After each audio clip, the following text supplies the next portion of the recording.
Аналдан басқасының бәрі бар. Карантиндегі жәлеп өмір. Қыздар нет сайтында Ешеріңізді камера жоқ па? Камераңыз болса ұрып жібереміз. сіз Сейфуллинде тұрдыңыздар. Жоқ, Алла сақтасын. Бала шағам бар. Біз журналистиканы YouTube'ға алып келдік. Бұл YouTube журналистика.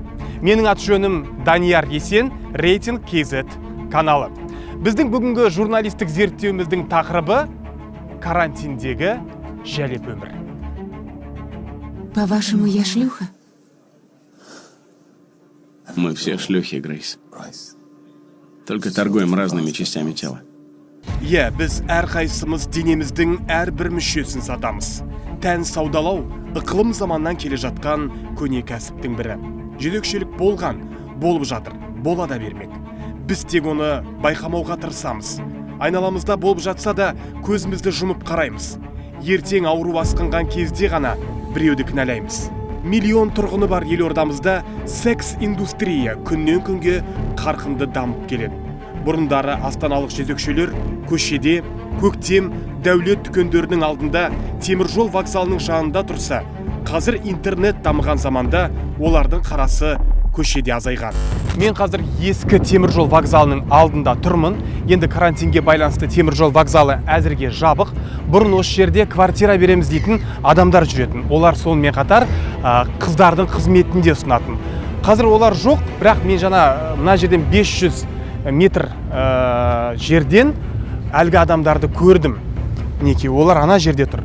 Қазір енді біз сол жаққа барып көрейік. Расында да қыздардың қызметін ұсынатын адамдар бар ма екен? Бірінші соны білейік. Көшедегі сутенерларды түсіру бізге оңай болған жоқ. Жасырын камерамызды байқап қалып, тіпті бізді ұрып жіберуге дейін барды. Ешеріңізді камера жоқ па? Камераңыз болса ұрып жібереміз. Камера жоқ менде, Құдай сақтасын. Қазір эскорт қызметкерлері бұрынғыдай көшеде тұрмайды. Арнайы сайттарға жарнамасын беріп қойып, клиенттермен онлайн түрде байланыс жасайды. Қазақстанда ондай сайттар өте көп.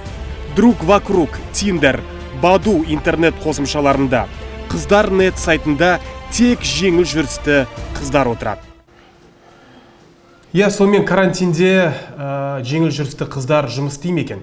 Біз қазір 3 нөмерге хабарласып көреміз. Сонымен кетті. Да.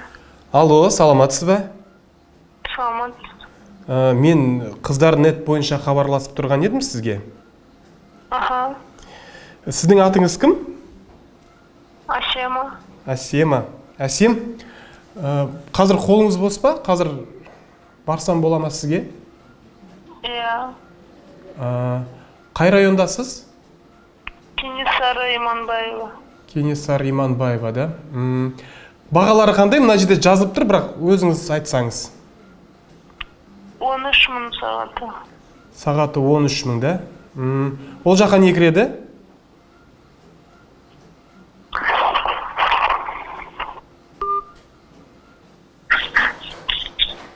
Да. Алло, Салта, саламатсыз ба? Привет. Привет. Я по объявлению звоню вам. Я поняла. Вы динамик отключите, пожалуйста, не надо кричать мне в ухо. Я громко, сильно, да? Да. Салта, какой район у вас? Максима, Поташкентская. Это Алмата, получается, да? Да, вы что думали? Нет, я звоню с Астаны. Ладно. Хорошо. Народов, привет Астане. Давай. Хорошо, ладно. Извините. Алло. Айым, сәлем. Сәлем. Мен объявление бойынша звондап тұр едім. Қай райондасыңдар сендер? Сарайшық 5. Левый берег, да? Иә. Қанша тұрады? Контакт 15, сағат 25. Контакт 15, сағаты 25, да? Үйінде қабылдайсың ғой, да? Аха. Не кіреді оған 25-ке?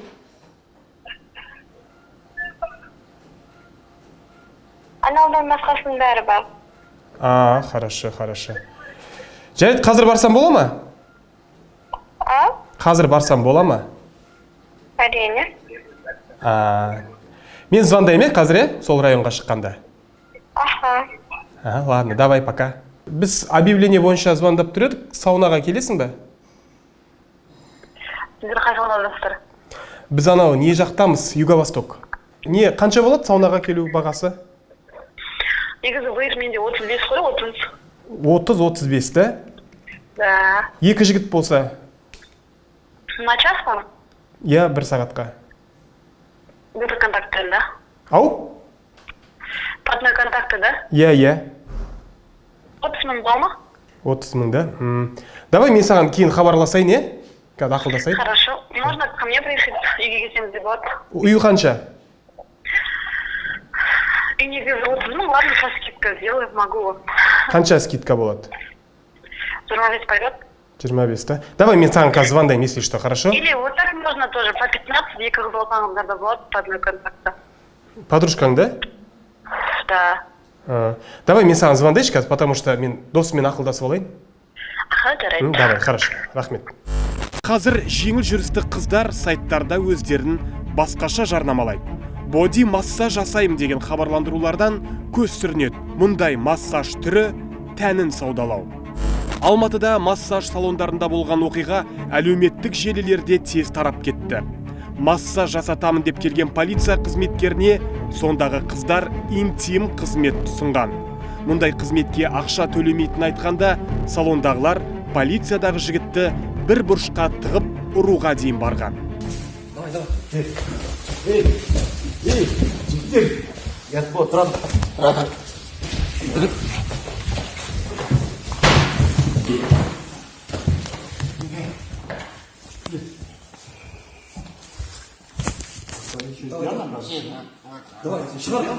Жүйдекше қыздарды секс құлдықта ұстайтын бандиттік топтар елімізде әлі де бар. Бұл Айнұр 3 жыл секс құлдықта болған. Зорлық зомбылық көрген әйелдерге әлеуметтік психологиялық көмек беретін шанс орталығына келген. Қорғау Астана қорының жетекшісі Анна Рыль жеңіл жүрісті қыздардың көбі оңтүстіктен шығатынын айтады. Из Чимкента, я думаю, что просто в области, во-первых, там граница с Узбекистаном, оттуда вербуют и девушек из Узбекистана, и девушек, которые проживают в сельской местности. Они пользуются тем, что девушки наивны, они верят, и им говорят, что поехали, там ты будешь работать в ресторане, в кафе, будет большая зарплата, у тебя будет шикарная жизнь. Біз Айнұрмен аз-кем тілдесіп, жәлеп өмірі туралы сұхбат құрған едік. Қазір менің жанымда 3 жыл секс құлдықта болған Айнұр есімді бойжеткен. Айнұр, өзіңіз оңтүстіктің тумасысыз, Сарыағаш қаласында өмірге келген екенсіз. Жасыңыз 26-да. Енді бәрін басынан бастап айтып беріңізші. Сарыағашта мектеп бітірген екенсіз, Шымкентте колледжде оқып жаттыңыз. Менің жаңа әңгіме барысында айтып жатқандай, сіздің әкеңізбен арада бір конфликт болған екен. Ол не конфликт? Әкем асырап алғанын айтқан екен, екеуміздің арамызда уже суый бастады. Анаңыз ғой сіздің, ол туған анаңыз ғой әлде? Жоқ, асырап алған. Әкеме деген ашуым болды, бірақ көрсете алмадым әкеме. Ашу үстінде мен үйден шығып кетіп қалдым. Сол уақытта. Олар сізді іздеген жоқ ары қарай. Басында іздеді, тек анам ғана білетін, анамның подругасының үйіне барып тұрдым. Шымкентте? Жоқ, осы Сарыағашта. Ол жақта біраз уақыт тұрдым. Сосын анама айттым мен. Алматыға кетемін деп. Колледждегі оқуыңызды тастап кеттіңіз ба сонда, жартылай? Бітірмей жатып кетіп қалдым. Бітірмей жатып кетіп қалдыңыз. Сонымен Алматыға кеттіңіз? Мойкада істедім. И мойкада істеп жүріп, жаңа жұмысқа бір қыз итермеледі. Эскорт қызметі дейміз ғой? Қалай келдіңіз? Подругам маған привет етті. Кел деп. Мойкада істейсің, ауырасың, аяғыңнан өтеді деген. Мойкада сіз процентке жұмыс істедіңіз? Процентке, күндікке істейтінбіз. Сосын өзім жарайды, барсам барам деп бір айдан кейін ответін айтып бардым. Шешім қабылдадыңыз? Басында, иә, болды. Сонда енді қазіргі уақытта ғой, енді көбінесе интернет арқылы тапсырыс қабылдап жатады. Ол уақытта енді мен енді Алматыда бір естігенім, бір білетінім, Сайын көшесі, Сейфуллин көшелері бар. Иә, бар. Қазір Сайын деген көше істеп тұрған жоқ. Сейфуллин ғана істеп тұр. Сіз Сейфуллинде тұрдыңыздар? Мен Сейфуллинде болдым. Содан сізді осы жұмысқа алып келген қыз сіздің жаныңызда бірге жүрді? иә ол біраз уақыт бірге жүрді, сосын бөлек кетті ол қыз. Сөйтіп жүрген кезде басқа қызбен таныстыңыз. Осы сізді 3 жыл құлдықта ұстаған қызбен таныстыңыз. 3 жыл болды. Ол қызбен қалай таныстыңыз? Жұмыс істеп жүрген кезінде қасында бір қыз болатын, ол аяғы ауыр болатын оның. Біздің жанымызға жүрсейші деді. Олар басқа квартирада, біз басқа бөлек істейтінбіз. Бірақ сол бір көшеде едік. Жарайды деп сол жерге барам, и мына қызбен танысам. Басында сәлем деп жүруші едік. Сосын менімен бірге тұрасың ба деді. Жарайды деп тұрсам тұрайын дедім. Біраз уақыт тұрғаннан кейін уже ақшаны жинап беремін деп маған естіп айтады. Жарайды, жинасаң жина, а то мен құртып қоямын деген оймен берем сол қызға. И біраз уақыт өткеннен кейін уже өзі жұмыс істемеймін. Типа сен жұмыс істейсің деген. Сонда сізді бөтен еркектердің астына салып береді. Одан кейін сол ақшаны өзі алады. Иә. Сізге бір тиын бермейді, тек сізге мынау базарға барып киінуге рұқсат береді, одан кейін бірге барады, дүкенге барып келуге. Ізіңізден қалмайды, былайша айтқан кезде. Иә. Одан кейін сізге тіпті қол жұмсауға күш көрсетуге дейін барыпты, солай ғой? Қасындағы бір жігітімен бірге. Ол жігіті қол жұмсамайтын, только қыздың өзі ғана қол жұмсайтын маған. Болды. Подружкасымен бірге. Ал осы Алматыдан қашқан кезінде, иә, жігітінің досы осы былтыр ұрған. Айнұр, айтыңызшы, басыңыздан осындай жағдай өткеннен кейін қойып кетесіз бе, жоқ әлде жалғастырасыз ба? Алдағы уақытта мен бәрін қойып кетемін. Осы документін істеп, жағдайым жақсарғаннан кейін уже басқаша өмірге көз қараймын. Арманыңыз не? Арманым уже болашақ күйеуім бар десем де болады. Жақын арада. Ол, иә, болашақ күйеуімде шет жағасын білетін. Біз сол жерде жүріп танысқанбыз онымен. Енді осының бәрін қоясың, уже болды. Болашақ әйелімсің. Керек емес. Ертең менің достарым, туысқандарым біреуі ондай жерде көріп қалған, мен қаламаймын деді. Сол себептен. Дінге деген көзқарасыңызды білгім келеді. Енді, иә, алда уже бәрі жақсы болып, намаз оқимын деген ойым бар. Айнұр, рахмет сізге, уақытыңызды бөлгеніңізге. Сіздерге де рахмет. Бізбен сұхбат, осы ашық сұхбатқа келіскеніңізге. Сізде бәрі жақсы болсын. Алла қаласа, жаңағы өзіңіздің азаматыңызды жолықтырып жатыр екенсіз. Екеуіңіз үлкен шаңырақ көтеріп, өмірі шүмірлі болуларыңызға біз тілектеспіз. Кім қателеспейді бұл өмірде? Бәрі де қателеседі. Сондықтан да қателігіңізді дер кезінде мойындап, осы дұрыс жолға мінекей түссем деген ниетіңіз бар екен. Сол ниетіңізге жетіңіз дейміз. Рахмет. Рахмет. Қазақстанда да бұл қызметті пайдаланатындардың саны өте көп. Басым бөлігі еркектер. Елімізде жезөкшелерге деген сұраныс ер азаматтар тарапынан өте жоғары. Сонда жәлептердің көбеюіне кім кінәлі? Біз осы сұрақты елорда тұрғындарына қойып көрген едік. Жезөкшелерге деген көзқарасыңыз қандай? Шыныңызды айтыңызшы, бұл іште.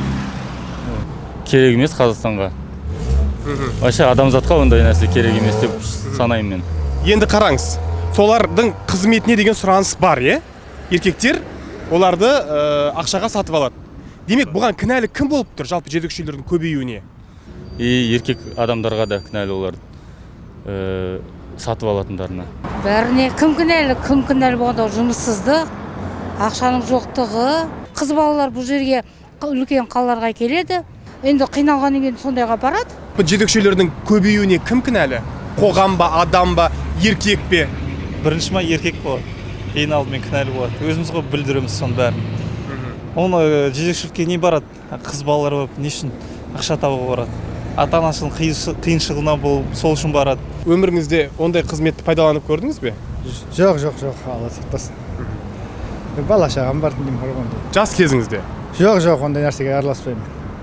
Біз бүгін карантиндегі жәлеп өмірдің тек шет жағасын ғана көрсеттік. Айтылмаған дүниелер өте көп. Ой қорытуды сіздің еншіңізге қалдырдық. Жезөкшелер бұрын болған, болып жатыр, алдағы уақытта бола да бермек. Енді оларға кім тосқауыл қояды? Бұл жауап жоқ, өте қиын сұрақ. Біздің каналға жазылуды ұмытпаңыздар, лайк басыңыздар және міндетті түрде комментарий қалдырыңыздар. Келесі кездескенше аман сау болыңыздар.